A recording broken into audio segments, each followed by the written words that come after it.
जो भी कैक्टस से बच गया उसी के पास अमीर घराने में शादी करने का मौका था। अब बारी थी कैंडिडेट नंबर 2 की। उसने पहले ही बॉडीगार्ड को पैसे खिलाकर सेटिंग कर ली थी। बॉडीगार्ड की इशारेबाजी से वो कैक्टस को बड़ी चालाकी से चकमा देने में कामयाब हो गया। उसे लगा अब तो पक्का सिलेक्शन मेरा ही होगा, लेकिन अमीर महीना यानी उस लड़की की माँ पहले से ही उसकी इस चाल को भांप चुकी थी। तीसरे नंबर वाला लड़का ये सब देख रहा था। उसे लगा कि अब ये भी आउट हो जाएगा, लेकिन हैरानी की बात ये थी कि उस औरत को उसका ये चालाक रवैया ज्यादा बुरा नहीं लगा, क्योंकि उसकी नजर में सर्वाइव वही करता है जो स्मार्ट होता है। अब आई बारी तीसरे लड़के की। उसे पता था सामने कैक्टस है, फिर भी उसने रिस्क ले लिया।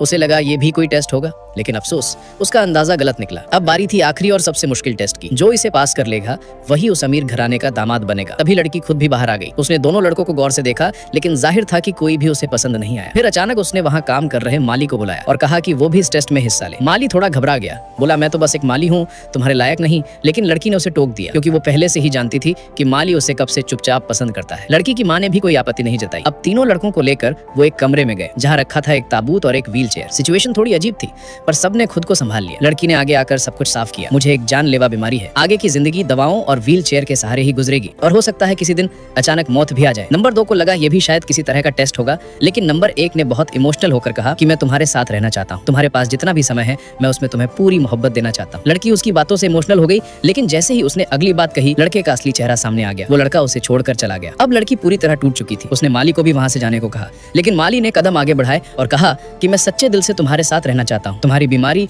या जिंदगी के बचे हुए दिनों से कोई फर्क नहीं पड़ता मुझे। लड़की थोड़ा हिचकिचाई, बोली मैं तुम्हें अपने साथ तकलीफ में नहीं घसीटना चाहती। माली ने उसे भरोसा दिलाया कि मैं सिर्फ तुम्हारे साथ रहना चाहता हूँ और मैं चाहता हूँ कि तुम इलाज करवाओ। उम्मीद अभी भी बाकी है। लड़की ने बताया कि एक एक्सपेरिमेंटल इलाज है, लेकिन उसकी सक्सेस रेट बहुत कम है। हो सकता है वो इससे भी ना बच पाए। माली ने उसका हाथ थाम लिया और कहा कि मैं हर वक्त तुम्हारे साथ रहूंगा, चाहे कुछ भी हो। ये सुनकर लड़की का हौसला बढ़ा और उसने इलाज करवाने का फैसला कर लिया, और माली चुपचाप मुस्कुरा दिया। क्या आप भी ऐसे सच्चे प्यार में यकीन करते हैं? अगर हाँ, तो वीडियो को लाइक करें, अपने विचार कमेंट में जरूर बताएं और चैनल को सब्सक्राइब करना मत भूलें।